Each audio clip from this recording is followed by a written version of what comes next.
إن الحمد لله نحمده ونستعينه ونستغفره ونعوذ بالله من شرور أنفسنا ومن سيئات أعمالنا من يهده الله فلا مضل له وما يضلله فلا هادي له وأشهد أن لا إله إلا الله وحده لا شريك له وأشهد أن محمدا عبده ورسوله يا أيها الذين آمنوا استعينوا بالصبر والصلاة إن الله مع الصابرين يا أيها الناس اتقوا ربكم الذي خلقكم من نفس واحدة وخلق منها زوجها وبث منهما رجالا كثيرا ونساء واتقوا الله الذي تسألون به والأرحام إن الله كان عليكم رقيبا يا أيها الذين آمنوا اتقوا الله وقولوا قولا سديدا يصلح لكم أعمالكم ويغفر لكم ذنوبكم ومن يطيع الله ورسوله فقد فاز فوزا عظيما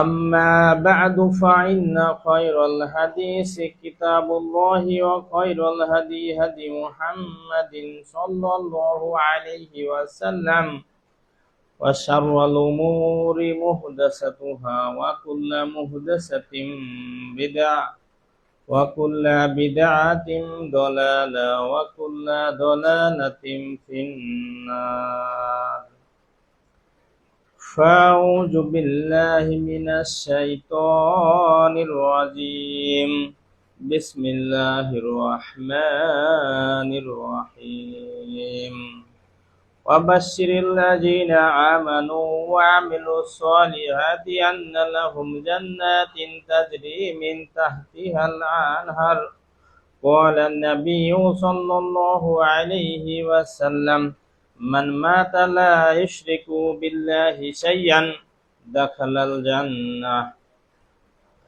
সর্বাগ্যে প্রশংসা জানাই সেই রব্বুল আলামিনের দরবারে যিনি আমাদেরকে জুমা জামাতে একত্রিত হওয়ার তৌফিক দান করেছেন। তাই আমরা শুকরিয়া জানাই, সকলে বলি আলহামদুলিল্লাহ। দরুদ ও সালাম বর্ষিত হোক প্রিয় নবীর উপরে, সকলে বলি সাল্লাল্লাহু আলাইহি ওয়াসাল্লাম। সম্মানিত জুমা জামাতের উপস্থিতি, আজ আমাদের জুমা জামাতের সংক্ষিপ্ত বিষয়বস্তু জান্নাতি কারা। মূলত দাবিদার তো অনেকেই, কিন্তু রেজিস্ট্রি কাগজ যাদের কাছে আছে তারাই মূলত জমিদার বা জমির মালিক। তো জান্নাতি দাবিদার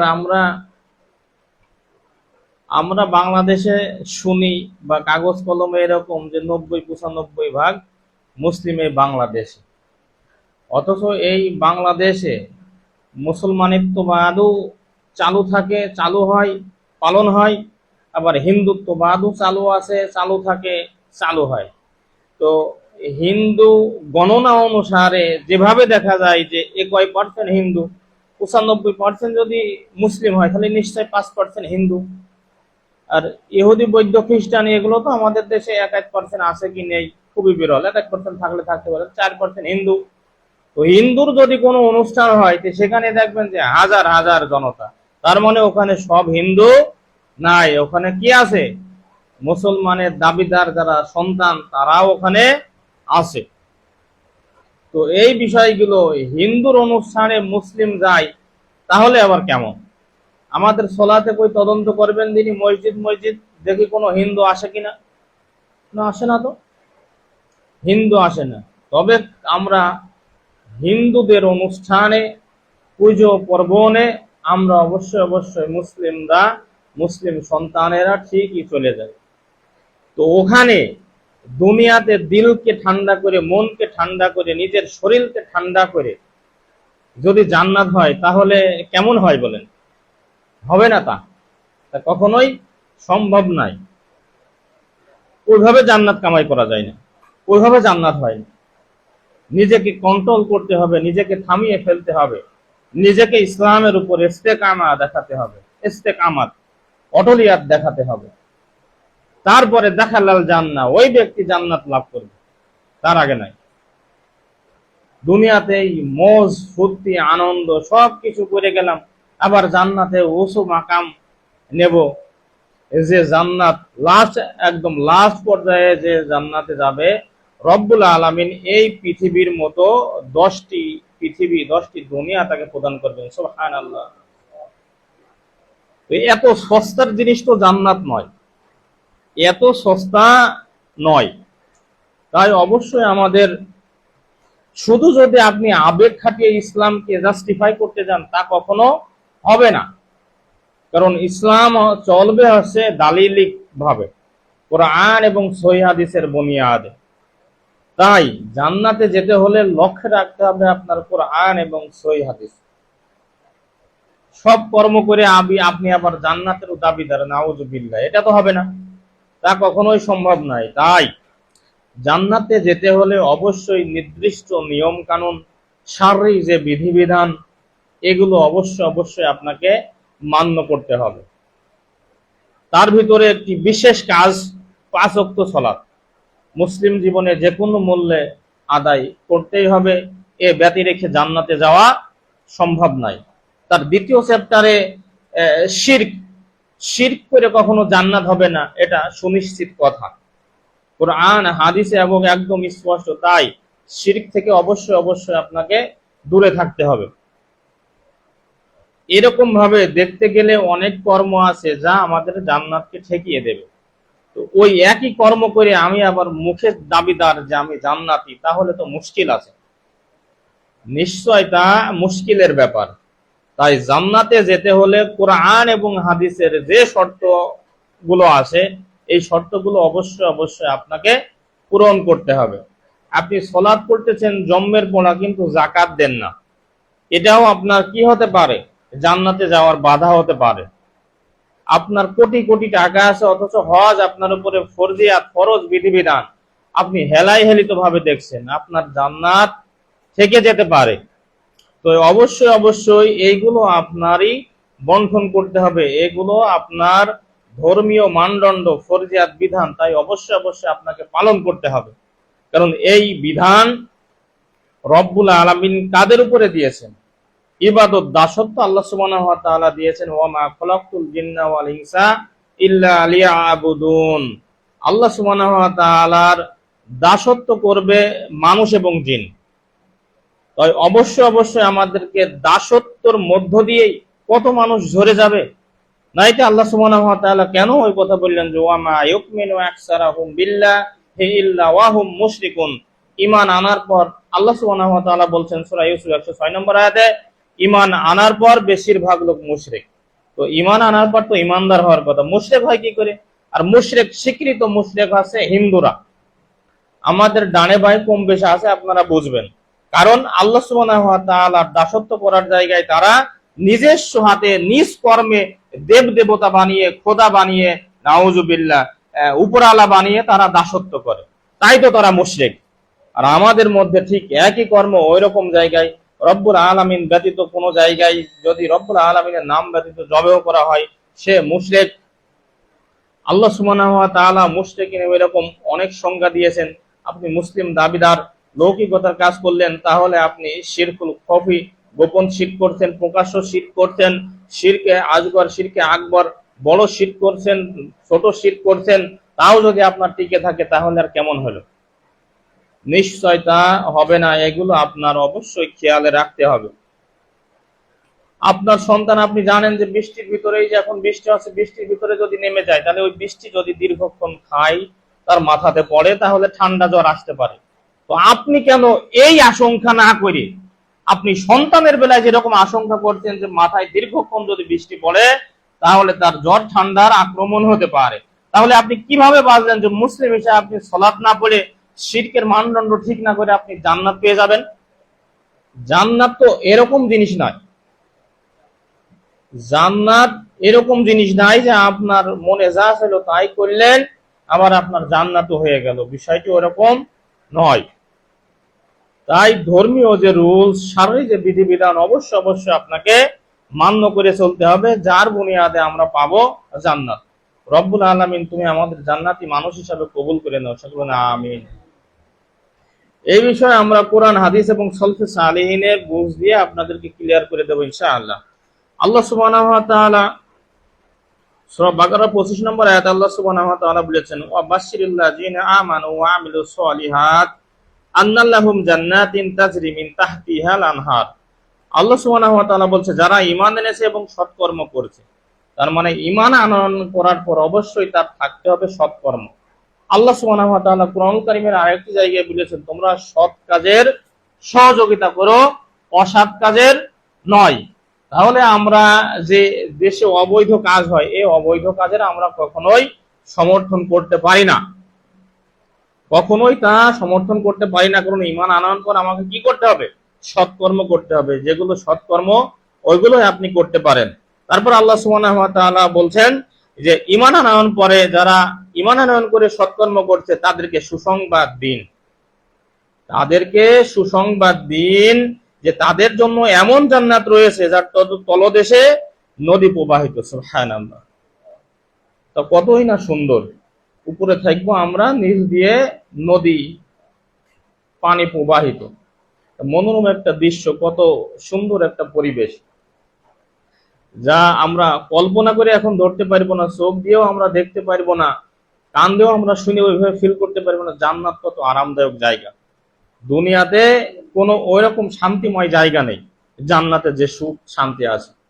তাই ওই জান্নাতের দিকে আমাদের ধাবিত হতে হবে, তা কোরআন এবং হাদিসের রুলসের মধ্যে, এর বাইরে যেয়ে নয়।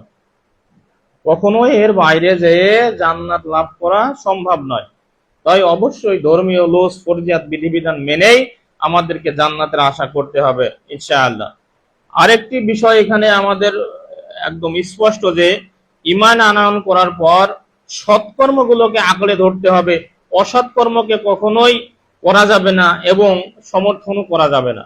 তাই আপনার সামনে আপনার ভাই, আপনার পিতা, আপনার বন্ধু, আপনার প্রতিবেশী কেউ যদি অসৎ কর্ম করে, অবশ্যই আপনাকে নিষেধাজ্ঞা করতে হবে যে ওটা করা ঠিক নয়, ওটা হারাম, ওটা করা ঠিক নয়, কারণ ওটা ধর্মীয় রুলসে ওটা করা যাবে না। এগুলো আপনার নিষেধাজ্ঞা অবশ্যই করতে হবে। আর সৎ কাজ যে করতে চাই অবশ্যই তার উদ্বুদ্ধ করতে হবে। কিন্তু আমাদের সামাজিক কালচার হয়ে গেছে উল্টো, এভাবে উল্টো ধরেছে। কেন? কোনো একটা সন্তান যদি সলাতে আসে, তাহলে মানুষ, মুসল্লিরা এই কথা বলে যে সূর্য আজকে কোন দিক দিয়ে উঠলো, নাউজুবিল্লাহ, এরকম কথা বলছেন। মানে মসজিদে এসে বলে বলছে সূর্য আজকে কোন দিক দিয়ে উঠলো। তারপরে সমাজের এরকম আরো নিকৃষ্ট কথা আছে, এই যে তারা বলে যে ওরে সর্বনাশ, কি 1200 বিলাই মেরে এ লোক এখন হজে, নাউজুবিল্লাহ। মানে এই সমস্ত নিক্ষিপ্ত কথা বলে ওই ব্যক্তিকে, ওই সন্তানকে, ওই বাচ্চাকে, ওই মুরব্বীকে সরিয়ে দেবে, যাতে এই সৎ কাজের দিকে না আসে, নাউজুবিল্লাহি মিন যালিক। অথচ আল্লাহ সুবহানাহু ওয়া তাআলা বলেছেন সৎ কাজের ঈমান আনয়ন করার পর তোমরা সৎ আমলে সলে, মানে নেক কাজ করবে, সৎ আমল করবে। তাহলে এভাবে মুসল্লি যদি আমরা সরিয়ে দিই, সৎ কাজে হয়ে যায় নিষিদ্ধ হয়ে যায়, এভাবে ইয়ারকি চলে হয়ে যায়, তাহলে কি আপনি কি সৎ কাজে বাধা দিচ্ছি, নাকি সৎ কাজে আরো মানে আগ্রহ দেখাচ্ছি? নিশ্চয় তো বাধা দিচ্ছি। মুখ থাকলেই কথা বলা যাবে না। জাহান্নামে যাওয়ার জন্য সবচেয়ে দুইটি জিনিস আল্লাহ রাসূল বলেছেন, জাহান্নামে যাওয়ার জন্য দুইটি বিষয় যথেষ্ট। সেটা হচ্ছে মুখ, শরীরের দুইটি গুপ্ত জায়গা, তার একটি হচ্ছে মুখ, জিহ্বা, আর দুইটি হচ্ছে লজ্জা স্থান। এই দুইটি অবশ্যই আপনাকে হেফাজত করতে হবে। মুখ থাকলে আপনি কিছু বলে দেবেন তা নয়। জিহ্বা আছে, আল্লাহ সুবহানাহু ওয়া তাআলা আপনার ভাষা ঠিক রেখেছে, মানে আপনি তুচ্ছ তাচ্ছিল্য ভরে একটি কথা বলে ফেললেন তা নয়। আপনাকে অবশ্যই ভয় করতে হবে ওই দিনের, যেদিন কিয়ামত আমাদের সামনে চলে আসবে, যেদিন আমাদের মৃত্যু হয়ে যাবে। অবশ্যই আপনাকে ভয় করতে হবে যে না, দুইজন সম্মানিত লেখক রয়েছে আমাদের কাঁধে, ডানে এবং বাই। আল্লাহ সুবহানাহু ওয়া তাআলা পুরো পৃথিবীকে সিসি ক্যামেরা হিসাবে করে দিয়েছে। আল্লাহ সুবহানাহু ওয়া তাআলা বলছেন, ওয়া মা তুহাদ্দিসু আখবারুহা। আল্লাহ সুবহানাহু ওয়া তাআলা এই মাটিকে সিসি ক্যামেরা বানিয়েছে। আমি কিসের উপরে দাঁড়িয়ে আছে আল্লাহ সুবহানাহু ওয়া তাআলা আমাকে রেকর্ড করছেন। আপনি বাহ্যিক ভাবে অভ্যন্তরীণ ভাবে কোনোভাবেই গুনাহ করে পার পাবেন না। রব্বুল আলামিন অবশ্যই অবশ্যই আমাদেরকে রেকর্ড করে নিচ্ছেন।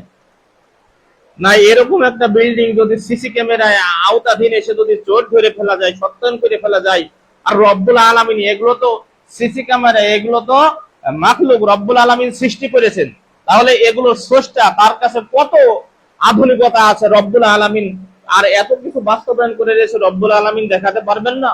অবশ্যই দেখাতে পারবেন। তাই এগুলোকে আমাদের বিশ্বাসের সহিত রাখতে হবে এবং এই কল্পনা জল্পনা আমাদের ব্রেনে সবসময় করতে হবে যে আমি যদি কোনো অপকর্ম করি অবশ্যই রব্বুল আলামিন আমাকে রেকর্ড করছেন।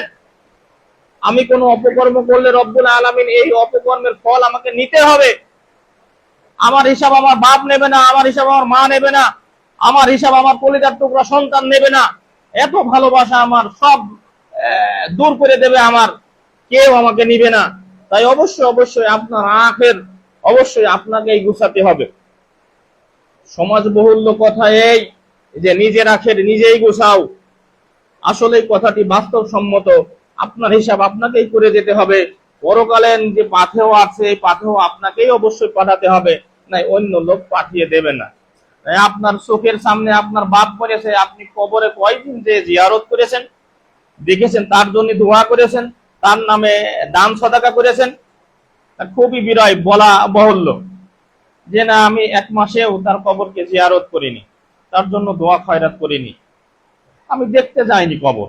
জিয়ারত মানে দর্শন করা, দেখতে যায়নি, হেলাই হেলিত বাপের কবর আছে 22 ঝাড়ের নিচে, দেখিনি, দোয়াই করিনি, তার নামে 2 টাকা ফকিরকে দেইনি, তার নামে মসজিদ মাদ্রাসায় দান করিনি, এরকমই হয়ে গেছে। আপনিও মারা গেলে আপনার সন্তানও একই কর্ম করবে যে কর্ম আপনি আপনার বাপের সাথে করছেন।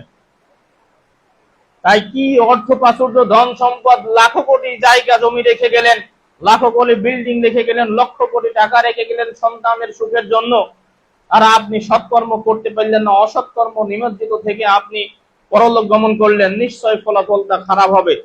আরে এমন খারাপ যে ওখানে কোনো বন্ধু বান্ধব থাকবে না যে আপনাকে সাহায্য করবে। নিজের হিসাব আপনাকে নিজে বুঝিয়ে দিতে হবে। আপনার নিজের হিসাব অবশ্যই আল্লাহ সুবহানাহু ওয়া তাআলাকে নিজে বুঝিয়ে দিতে হবে। তাই নিজের ইচ্ছা দ্বারা কখনো জান্নাত হয় না, নিজেকে পরিবর্তন করুন। রব্বুল আলামিন তুমি আমাদেরকে হেফাজত করো, আমিন।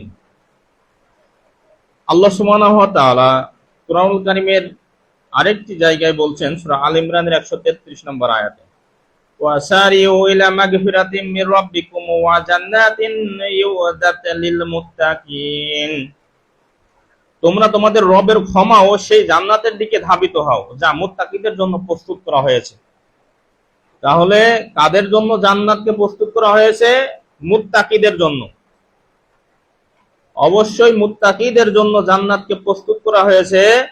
তাহলে রবের ক্ষমা নিশ্চয় মুত্তাকিদের জন্য রয়েছে। তাহলে আমরা অবশ্যই চেষ্টা করব মুত্তাকি হওয়ার জন্য, পরহেজগার হওয়ার জন্য। কোন শয়তানকে, ইবলিসকে যখন আল্লাহ সুবহানাহু ওয়া তাআলা বিতাড়িত করে দেয়, তখন ইবলিস বলে যে রব্বুল আলামিন তুমি জাহান্নামকে বৃদ্ধি করতে করো, তুমি জাহান্নামকে বৃদ্ধি করতে থাকো, আমি আদম সন্তানকে সব জাহান্নামে ভরে দেবো, নাউযুবিল্লাহ। তাহলে আমরা যদি ওই ধোঁকার মধ্যে থাকি তাহলে আমরা জাহান্নামে চলে যাব। তাই ওই জায়গা থেকে বাস্তবে রব্বুল আলামিন বলে যে আমার মুত্তাকি বান্দাদের তুই কিছুই করতে পারবি না। তাই এই যে এই মুত্তাকি হতে হবে, পরহেজগার হতে হবে। আর এই মুত্তাকি হওয়ার বৈশিষ্ট্য বড় জামাতে নয়, টুপি দাড়িতে নয়, অবশ্যই এগুলো বাদ দিয়েও তা নয়। এগুলো কেউ যদি বাদ দিয়ে দেবে তাও নয়, মানে ধর্মীয় যে রুলস আছে সবগুলোই আপনার মধ্যে থাকতে হবে, তারপরে আপনি মুত্তাকিতে পরিণত হবে। তাই আপনাদের খেয়াল রাখতে হবে যে আমরা শারীরিক দৃষ্টিকোণ অনুপাতে যেদিকে গেছে অবশ্যই আমরা ওইদিকে আমাদেরকে নিয়ে যেতে হবে।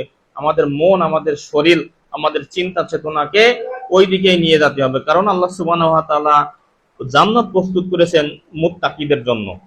তাহলে অবশ্যই আমাদেরকে প্রত্যেকেরই মুত্তাকি হতে হবে।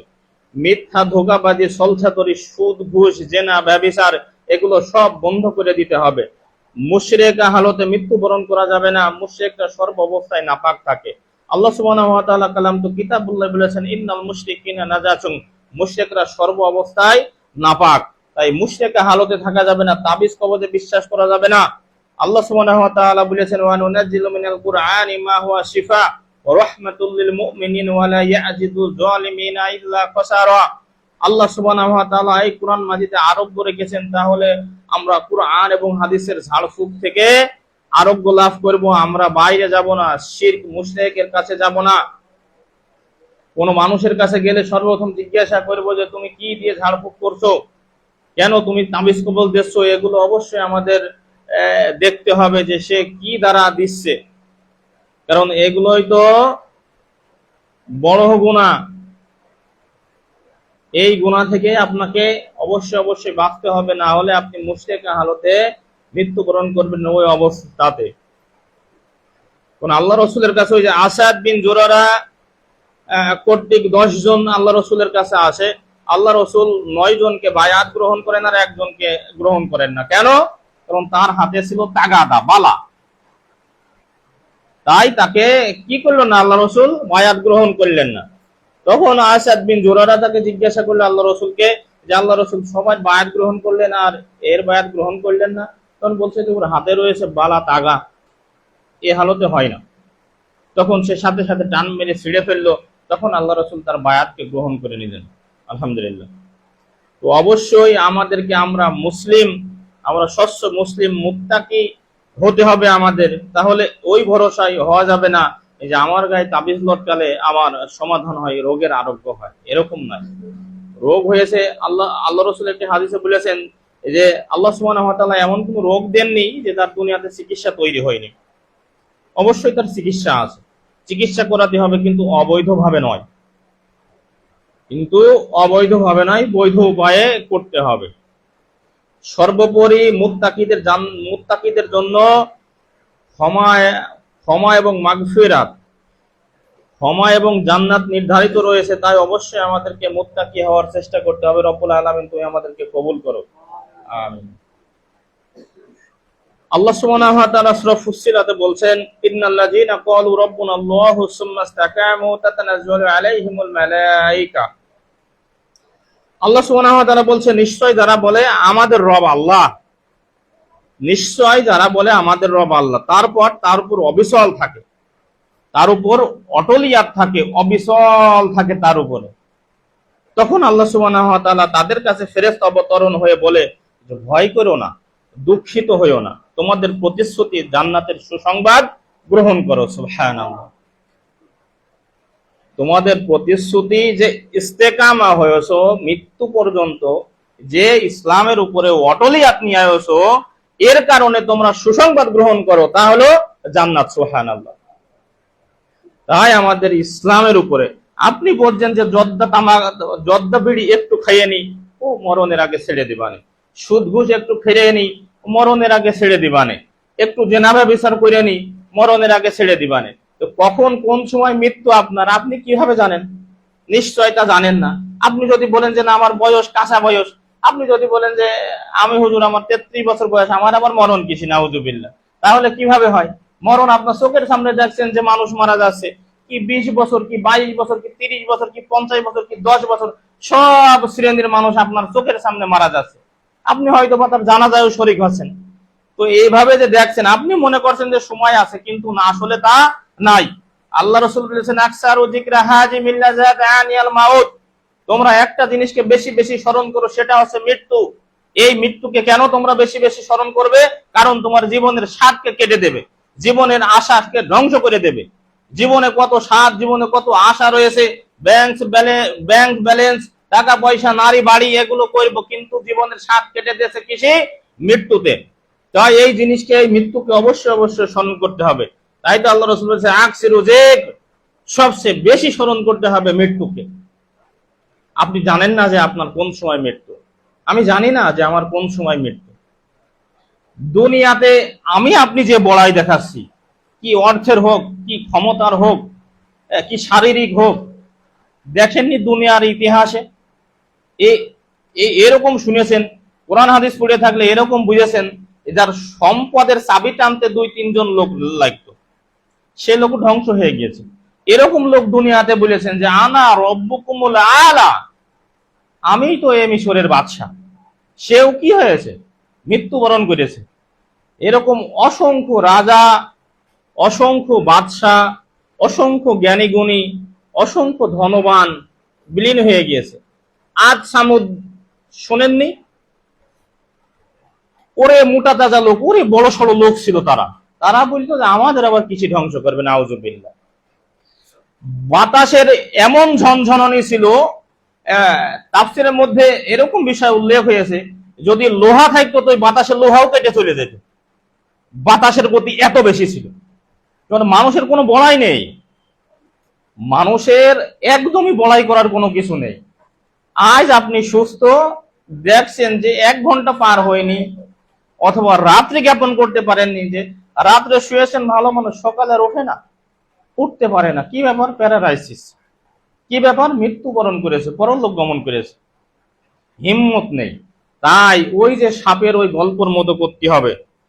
সাপ ওই সেই রাখাল বলছে যে সোজা তুই ঠিকই হলে, কিন্তু মরার পরে। আসলে আমাদেরকে মরার পরে যদি সোজা হয় তাহলে আমাদের ফলাফল খুবই নিকৃষ্ট। তাই আমাদের সোজা হতে হবে কি? শ্বাস থাকাকালে, হায়াত থাকাকালে, সুস্থ থাকাকালে। আমি এখন এই মুহূর্ত থেকে এই ফিকির করব, এই তওবা রব্বুল আলামিনের কাছে ক্ষমা চাইবো, এই যে রব্বুল আলামিন ইসলামের জন্য তুমি, আমি এখানে এভাবেই আমাকে তুমি কবুল করে নাও। রব্বুল আলামিন তুমি আমাদেরকে কবুল করো, শুনে আমিন। আল্লাহ সুবহানাহু ওয়া তাআলা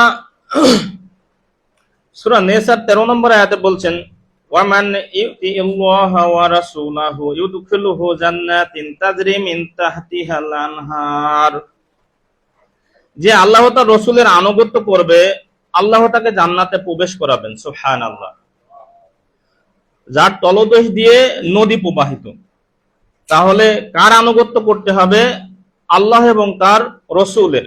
মানে কোরআন এবং হাদিসের বাইরে আমরা কোনো মতেই যেতে পারবো না।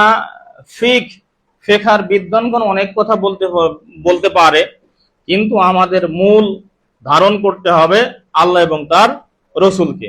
কারণ ফেকা এক কথা বলতেছে যে কোনো মুসলমান যদি বিসমিল্লাহ বলতে ভুলে যায়, জবাইয়ের ক্ষেত্রে বিসমিল্লাহ আল্লাহু আকবার, তাহলে ও অসুবিধা নেই, ও খাওয়া বৈধ। কারণ ঠিক ফেকাবিদ বলছে যে তার অন্তরে মুসলিমত্ব সে লালন করে, সে কালেমা বিরোধ নয়, সে মুসলিম বিরোধ নয়। তাহলে কেমন হলো? এবং এক শ্রেণীর বিদ্বানগণ কথা বলতেছে যে না, যে মুসলিম 5 ওয়াক্ত সালাত পড়ে না, আর যে 5 ওয়াক্ত সালাত পড়ে ও যদি জবাই করে, বেনামাজি যদি জবাই করে, তাহলে ওই মাংস খাওয়ার দরকার নাই।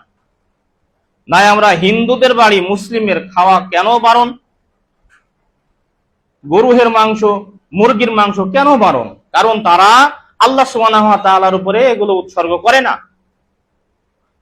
তারা তাদের দেব দেবতার উপরে উৎসর্গ করে। তাই তো মুসলিমদের জন্য খাওয়া হারাম। নাই জিনিস তো বৈধই।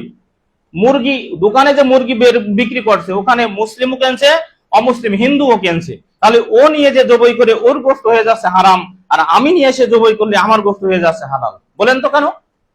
কারণ আমি মুসলিম, ওটা জবাই করতে হবে। আল্লাহ বিধান জারি করেছে যে জবাই করবা বিসমিল্লাহ আল্লাহু আকবার বলে, যার কারণে ওটা বৈধ। আর ও হিন্দু নিয়ে আসছে, একই দোকান থেকে কিনে আসছে, ও উৎসর্গ করছে ওর দেবের নামে, ওর দেবতার নামে, যার কারণে ওটা হয়ে যাচ্ছে হারাম। এগুলো শারীরিক বিধিবিধান, অবশ্যই আমাদের শারীরিক রুলস মেনে চলতে হবে। রব্বুল আলামিন তুমি আমাদের তৌফিক দান করো, যেন আমরা এই ইসলাম ধর্ম মেনেই যেন পরলোক গমন করতে পারি, তাহলে আমাদের ফলাফল ভালো হবে। রব্বুল আলামিন তুমি আমাদেরকে কবুল করে নাও, আমিন। আল্লাহ সুবহানাহু ওয়া তাআলা সূরা জুমারের মধ্যে বলছে, ওয়া আসিকাল্লাযিনা আত্তাকাউ রাব্বাহুম ইল্লা জান্নাতি জুমারা। যারা তাদের রবকে ভয় করছে, তাকে অবলম্বন করেছে, তাদের জলে জলে জান্নাতের দিকে নিয়ে যাওয়া হবে। সুবহানাল্লাহ। যারা আল্লাহ সুবহানাহু ওয়া তাআলাকে ভয় করে চলছে দুনিয়াতে, আর ওই হালতে যদি মৃত্যুবরণ করে, তাহলে তাদেরকে দলে দলে নিয়ে যাওয়া হবে জান্নাতের দিকে। এটা একটা চরম পাওয়া।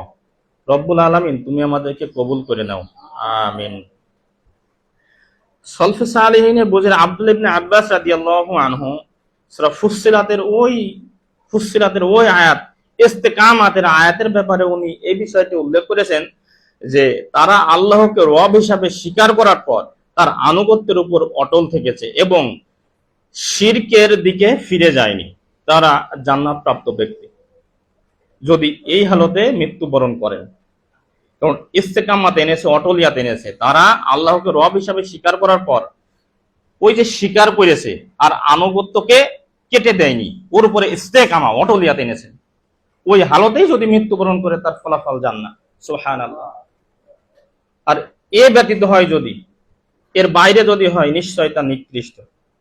হাসান আল বসরি রাহিমাহুল্লাহ বলেন, শুধু মুখে আমাদের রব আল্লাহ সুবহানাহু ওয়া তাআলা বলাই যথেষ্ট নয়। শুধু মুখে বললাম যে আল্লাহ আমার রব, এটা বলা যথেষ্ট নয়। কারণ এর কারণ এটাই যে আল্লাহ সুবহানাহু ওয়া তাআলার আদেশ নিষেধ রয়েছে, এই আদেশ নিষেধকে মান্য করতে হবে, এই আদেশ নিষেধকে মান্য করতে হবে, না হলে জান্নাত যাওয়া সম্ভব নয়। আপনি সব কিছু করে গেলেন আবেগ খাটিয়ে, বিবেক খাটিয়ে, তাহলে কিভাবে হয় বলেন? তাহলে তা কখনোই হবে না। আমি একটি হাদিস পেশ করলে আপনি বুঝতে পারবেন যে না, আসলে এরকম আবেগ বিবেক খাটানো জিনিস ইসলাম নাই। আল্লাহ রসুলকে একদল সাহাবী আল্লাহ রসুলকে দাওয়াত দেয়, দাওয়াত দেওয়ার পরে আল্লাহ রসুল ওই জায়গায় স্থানান্তর করেন, ওখানে যান। যাওয়ার পরে সাধারণত ওই এলাকায় ভালো উঁচু মানের কোনো খেজুর, এ গ্রেড মানে ফার্স্ট ক্লাস কোনো খেজুর ওই এলাকাতে হয় না। ওই এলাকার সবচেয়ে মানে ওই সময় সবচেয়ে ভালো খেজুর ছিল হচ্ছে বারেনি খেজুর, নাম আছে বারেনি খেজুর। তো আল্লাহ রসুলকে যখন মেহমানদারি করেন মেজবান, তখন আল্লাহ রসুলের সামনে ওই বার্নি খেজুর দেওয়া হয়েছে এবং লোকাল খেজুর দেওয়া হয়েছে। তখন আল্লাহ রসুল জিজ্ঞাসা করে, এখানে স্বামী স্ত্রীর একটা শিক্ষা হয় এই যে আল্লাহ রসুল কিভাবে দেখেন, যখনই ওই এলাকায় যে দেখছে যে আমার সামনে বার্নি খেজুর দেওয়া হয়েছে, তখন আল্লাহ রসুল বলছে, সাধারণত আমি জানি যে এলাকায় বার্নি খেজুর হয় না, তোমরা কি বার্নি খেজুর কোথা থেকে নিয়ে আসলে? তখন ওই মেজবান বলছে যে আল্লাহ রসুল, আমি এই বার্নি খেজুর নিয়ে আসি, আমার এই লোকাল খেজুর 2 কেজির দাম যা, বার্নি খেজুরের 1 কেজির দাম তাই, আমি এই 2 কেজি দিয়েছি আর 1 কেজি নিয়েছি। তখন আল্লাহ রসুল বলছে, এটাই তো হারাম, বিনিময় হারাম। আপনি আপনার জ্ঞান অনুমতে বোঝেন তো যে বিনিময় কিভাবে হারাম হয়। 30 টাকা, 30 টাকায় 2 কেজি মাল পাওয়া যায়, আর 1 কেজি মাল পাওয়া যায় 30 টাকায়, তাহলে 2 কেজি দিয়ে দিলেই তো হয়ে যাচ্ছে। কিন্তু এই বিনিময়টা হবে না, এই বিনিময়কে নিষেধ করেছে আল্লাহ রসুল। তাই তো নাই বলেন, একই তো ধান 1000 টাকা 25 টাকা কেজি বিক্রি হচ্ছে, ওই একই ধান আপনি বলেন যে আমার বীজ ধান, ওই একই ধান 100 টাকা কেজি বিক্রি হচ্ছে, তার মানে 1000 টাকা মন চলে গেছে 4000 টাকা মনে। কিভাবে গেল? কারণ এটা হচ্ছে বীজ ধান বলে, এটা তো বিনিময় হবে না, এটা বিনিময় হবে না। এখন আপনি বুঝলেন যে ঠিক আছে, আমি বীজ ধান তোমাকে 10 কেজি দিলাম, ওই সময় তুমি আমাকে 1 মন দিয়ে দিও না, এটাই তো হারাম। তাই আপনি আপনার জ্ঞান দিয়ে কখনো এগুলো ধরতে পারবেন না, আপনার জ্ঞান দিয়ে নাই। কারণ এই বুঝতে হলেই আপনাকে হক যে জিনিস কিয়ামত পর্যন্ত সঠিক থাকবে, আল্লাহ সুবহানাহু ওয়া তাআলা বলেছেন, আমি কিতাব নাজিল করেছি এবং কিয়ামত পর্যন্ত তা হেফাজত করব। কোরআন এবং হাদিসের আদলে আসবেন, কোরআন এবং হাদিসের কাছে আসবেন, সলিউশন বেরিয়ে যাবে যে আপনার চলার মানদণ্ড কি দাঁড়াবে। রব্বুল আলামিন তুমি আমাদেরকে বোঝার তৌফিক দান করো। আল্লাহ সুবহানাহু ওয়া তাআলা তাহলে উদীয়মান বক্তব্য আছে এই, আমরা এ থেকে বুঝতে পারলাম এই যে আল্লাহর প্রতি ঈমান আনতে হবে, শিরক থেকে বেঁচে থাকতে হবে, সাথে সাথে সৎ কর্ম করতে হবে, পাশাপাশি তাকওয়া অবলম্বন করে চলতে হবে, আল্লাহ এবং তার রাসূলের আনুগত্য করে চলতে হবে, এবং মৃত্যুর আগ পর্যন্ত দ্বীনের উপর অটলিয়াত নিয়ে এসে থাকতে হবে। এই শর্তগুলো যদি আমরা আরোপ করে থাকতে পারি, তাহলে অবশ্যই অবশ্যই আল্লাহ সুবহানাহু ওয়া তাআলা আমাদেরকে জান্নাত প্রদান করবেন ইনশাআল্লাহ। জাবির ইবনে আব্দুল্লাহ রাদিয়াল্লাহু আনহু ক্বালা নবী সাল্লাল্লাহু আলাইহি ওয়াসাল্লাম, মান মাতা লা ইশরিক বিল্লাহি শাইয়ান দাখালাল জান্নাহ। জাবির ইবনে আব্দুল্লাহ রাদিয়াল্লাহু আনহু থেকে বর্ণিত, রাসূল ইরশাদ করেছেন, যে ব্যক্তি আল্লাহর সঙ্গে কোনো কিছুকে শিরিক করে না এবং ওই অবস্থাতে মৃত্যুবরণ করবে, দাখালাল জান্নাহ, সে জান্নাতে প্রবেশ করবে। সুবহানাল্লাহ। তাহলে জান্নাতে যাওয়ার জন্য একটি শর্ত, শিরক করা যাবে না। যদি আপনাকে হত্যাও করা হয়, যদি আপনাকে হত্যাও করে ফেলা হয়, তবুও শিরক করা যাবে না। এ থেকে যে কোনো মূল্যে বাঁচতে হবে। যে কথা বলেছিলাম, সন্তান মরে যাওয়াটাই আমার কল্যাণ। যেরকম মসজিদে ঢুকে আমি মুয়াজ্জিনদের আদান প্রদান একটা কথা শুনেছি যে আল্লাহ সুবহানাহু ওয়া তাআলা যা করেন ভালোর জন্য করেন, এটা তাকদীরের বিশ্বাসের কথা না। এমনিতে যা হচ্ছে, আমি যে আমার 3টে সন্তান, আমি এখান থেকে যে দেখি যে 3টে সন্তানই পানিতে ডুবে মারা গেছে, সাময়িক আমি হতবিহ্বল হয়ে যাব, আমার এই কথা আমার বিশ্বাসে ধারণ করা খুবই কঠিন হবে যে না, আল্লাহ যা করে ভালোর জন্য করে। কিন্তু ওটা বুঝতে আমি এইভাবে বুঝবো যে নিশ্চয় রব্বুল আলামিন তাকদীরের খাইরিহি এবং শাররিহি, ভালো এবং মন্দ মেনে নিতে হবে আমাকে, ভালো এবং মন্দ আমাকে মেনে নিতে হবে। তার মানে এটা বিধান ছিল আমার উপর যে আমার 3টে সন্তান মারা যাবে, যার কারণে আমার কাছে ইজি হবে। কিন্তু বাহ্যিকভাবে যদি দেখেন তা আসলে মেনে নেওয়া কঠিন হবে। কিন্তু আল্লাহ রাব্বুল আলামিনের উপর সন্তুষ্টির উদ্দেশ্যে যদি আপনি দেখেন যে অবশ্যই আল্লাহ রাব্বুল আলামিন হয়তো ওই 3 ছেলে আমার বড় হয়ে হয়তো সবচেয়ে খারাপ হইতো, ওই 3 সন্তানই আমাকে জাহান্নামে নিয়ে যাওয়ার কারণ হইতো, ওই 3 সন্তান মারা গিয়েছে, আমি ওর উপর ধৈর্য ধারণ করতে পারলে রব্বুল আলামিন আমাকে জান্নাতের উঁচু মাকাম দেবেন ইনশাআল্লাহ, এমন হতে পারে।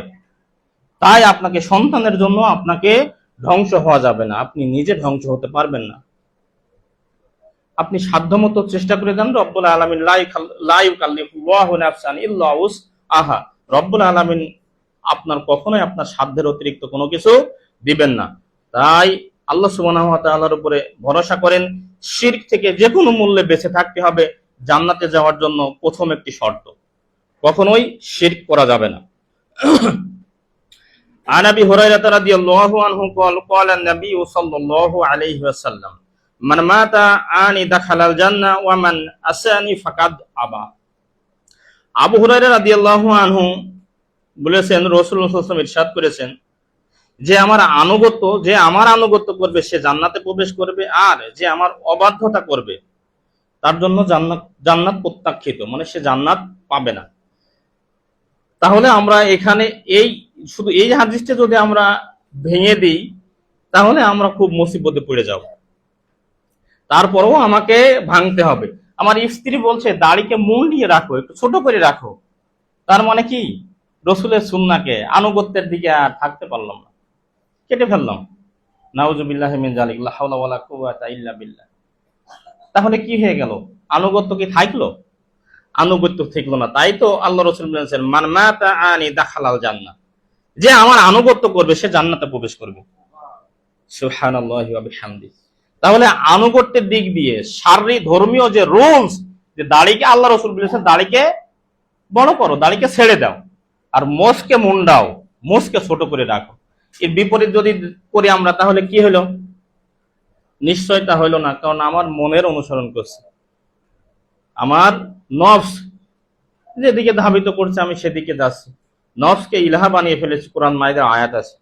এরকম করতে যাবে না, অবাধ্যতা করা যাবে না, অবশ্যই আনুগত্যের দিকে থাকতে হবে।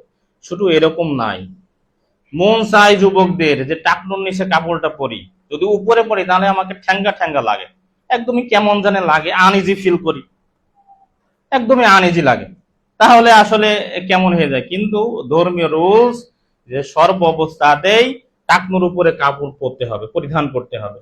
কিন্তু যুবককে বোঝানো খুবই মুশকিল, বোঝানো যাবে না। সর্বোপরি আল্লাহ সুবহানাহু ওয়া তাআলা আল্লাহ রাসূলের আনুগত্যের দিকে রব্বুল আলামিন তুমি আমাদেরকে রাজি খুশি করো, সকলে বলেন আমিন। উবাদ ইবনে সামিত রাদিয়াল্লাহু আনহু থেকে বর্ণিত, রাসূলুল্লাহ সাল্লাল্লাহু আলাইহি ওয়াসাল্লাম ইরশাদ করেছেন আল্লাহ বান্দাদের উপর 5 ওয়াক্ত সালাতকে ফরজ করেছেন, যে ব্যক্তি সেগুলো যথাযথভাবে আদায় করবে তার জন্য আল্লাহর প্রতিশ্রুতি হলো তিনি তাকে জান্নাতে প্রবেশ করবেন। সুবহানাল্লাহ। তাহলে 5 ওয়াক্ত সালাত যে কোনো মূল্যে আমাদের জীবনে রাখতেই হবে। আমাদের সবচেয়ে বড় প্রাণপণ যুদ্ধ আছে এটা, যে 5 ওয়াক্ত সালাত আমার জীবনে রাখবই ইনশাআল্লাহ। কারণ এ ব্যতি রেখে জান্নাত সম্ভব নাই। ওইখানে ওই হাদিসে দেখলাম শিরক করে জান্নাত হবে না, আর এখানে দেখলাম সালাত ছেড়ে দিলে জান্নাত হবে না, সালাত রাখতেই হবে। ওই ব্যক্তি পাগল ছাড়া আর কিচ্ছু নাই, সালাত পড়ে না অথচ জান্নাতের আশাবাদী, নাউজুবিল্লাহি মিন যালিক। ওই ব্যক্তি নাদান, অসাল, অথর্ব ছাড়া আর কিচ্ছু নাই, শিরক করে জান্নাতের আশা করে, তা কখনোই সম্ভব নয়। এগুলো হচ্ছে শর্ত। কারণ ওই জায়গায় এই ঘরে প্রবেশ করতে হলে যদি ওই দরজায় তালা মারা থাকে তাহলে ওই তালাটা খুলতে হবে, তাছাড়া এই ঘরে প্রবেশ করার কোনো পথ নাই। জানালাতে হয়তো পাখি প্রবেশ করতে পারে ওই যে ফাঁকা আছে, কিন্তু মানুষ নাই। তাহলে ধর্মীয় যে রুলস আছে এগুলো অবশ্যই আপনাকে মেনটেন করতে হবে। এর বাইরে যদি আপনি আশাবাদী হন তাহলে আপনি পাগল ছাড়া আর কিছু নয়। আপনি সঠিক মর্মে বুঝতে পারেননি, বোঝার চেষ্টাও করেননি। সর্বোপরি আল্লাহ সুবহানাহু ওয়া তাআলা কুরআন এবং হাদিসে যে নির্দেশিকা দিয়েছে এগুলোই আমার আপনার মেনে চলতে হবে, তাহলেই আমরা পাবো জান্নাত ইনশাআল্লাহ। রব্বুল আলামিন তুমি আমাদেরকে কবুল করো, আমিন। সাহাল ইবনে সাদ রাদিয়াল্লাহু আনহু قال النبي صلى الله عليه وسلم, সাহাল ইবনে সাদ রাদিয়াল্লাহু আনহু থেকে বর্ণিত রাসূল সাল্লাল্লাহু আলাইহি ওয়াসাল্লাম ইরশাদ করেছেন, যে ব্যক্তি তার জিহ্বা ও লজ্জাস্থানের হেফাজতের নিশ্চয়তা দেবে আমি তার জন্য জান্নাতের নিশ্চয়তা দিচ্ছি। সুবহানাল্লাহ। তাহলে এই দুইটা জিনিস যদি আমরা হেফাজত করতে পারি তাহলে আল্লাহ রাসূল বলেছেন আমি তার জান্নাতের নিশ্চয়তা দেব, সুনিশ্চিত কথা। তার মানে আমাদের দুইটা জিনিস খুব হেফাজত করতে হবে, এক মুখ আর দুই হচ্ছে লজ্জাস্থান। অনেকে হাজার হাজার লাখো মানুষ হয়তো লজ্জাস্থানকে হেফাজত করলেও মুখে হেফাজত করা খুবই কঠিন, কারণ ও সেকেন্ডে 5 কথা বেরিয়ে যাবে। ও সেকেন্ডে মানুষ যাচ্ছে একজনকে গীবত করো, নিন্দা করছে, মুখ দিয়ে এমনিতেই কথা বেরিয়ে গেল যে হ্যাঁ হ্যাঁ ঠিক বলেছ, অথচ ঠিক বেঠিক আমি জানি না। তার মানে মুখে হেফাজত রাখতে হবে, আর এই মুখ হেফাজত করতে হবে। সলফে সালেহিনের একজন বিদ্বান বলছে যে তুমি তোমার নিজেকে ঘোড়ার লাগামবিহীন ছেড়ে দিও না। ঘোড়াকে যদি লাগামবিহীন ছেড়ে দেন তাহলে ও দৌড়ে বেড়াবে, লাগামকে এভাবে শক্ত করে ধরে রাখবেন।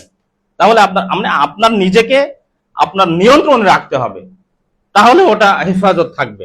মুখ হেফাজত থাকবে, জবান হেফাজত থাকবে। যদি আপনি একটু দিক বিদিক হয়ে যান তাহলে আপনার শত্রুর পক্ষে যদি কথা বলে যে শত্রুর বিপক্ষে কথা বলছে, ওখানে আপনার মুখ জিহ্বা এমনিতেই কথা বলতে যাবে। মনের ভিতরে দেখবেন আপনাকে কেউ যদি ঠকিয়ে দেয় তাহলে আপনার ভিতরে দেখবেন যে জ্বলে যাচ্ছে, মানে ওর প্রতিবাদ করতেই হবে। আপনার সামনে আপনার শত্রুর কথা বলছে, আপনার ভিতরে এরকম জোর, ওই অনেক সময় এরকম দেখেছেন গুতাগুতি দেয়, মানে আপনার ভিতরে গুতাগুতি শুরু করে দিয়েছে যে না এখানে মুখ খুলতেই হবে। তার মানে ওই জায়গায়ও আপনাকে হেফাজত করতে হবে, নিজেকে ইস্তেকামাত হতে হবে যে না এখানে যদি মুখ খুলি তাহলে পরকাল শেষ, আমার আমল নামায় গুনাহ চলে যাবে। সর্বোপরি আল্লাহ সুবহানাহু ওয়া তাআলা তুমি আমাদেরকে হেফাজত করো ও রব্বুল আলামিন। তুমি হেফাজত না করলে কোনো সময়ই মানুষ হেফাজত হতে পারে না, করতে পারে না। তাই তোমার কাছে আকুল আবেদন তুমি আমাদেরকে হেফাজত করো রব্বুল আলামিন। তুমি আমাদের সন্তানদেরকে হেফাজত করো রব্বুল আলামিন। তুমি আমাদের পরিবারস্থ লোকজনকে হেফাজত করো রব্বুল আলামিন। যারা আমরা অসুস্থ আছি রব্বুল আলামিন তুমি আরোগ্য দান করো রব্বুল আলামিন। যারা আমাদের পিতামাতা আত্মীয় স্বজন কবরে চলে গেছে রব্বুল আলামিন তুমি তাদের উপর রহম করো রব্বুল আলামিন। যারা আমরা পরীক্ষা দিয়েছি, পরীক্ষা দিচ্ছি রব্বুল আলামিন তাদের ফলাফল তুমি ভালো করে দাও রব্বুল আলামিন। দুনিয়াতে তাকদীরকে পরিবর্তন করে দিতে পারে দোয়া, তাই তোমার কাছে দোয়া আরাধনা করছি রব্বুল আলামিন। আমাদের সকলকে তুমি 5 ওয়াক্ত সালাত পড়া তৌফিক দান করো রব্বুল আলামিন। শারীরিক বিধিবিধান মেনে যেন আমরা জান্নাতে যেতে পারি রব্বুল আলামিন তুমি আমাদেরকে কবুল করো। আকুলু কওলি হাযা আস্তাগফিরুল্লাহ ওয়া সাইরিল মুসলিমিন। আল্লাহুম্মা সাল্লি আলাইহি আল্লাহুম্মা বারিক আলাইহি।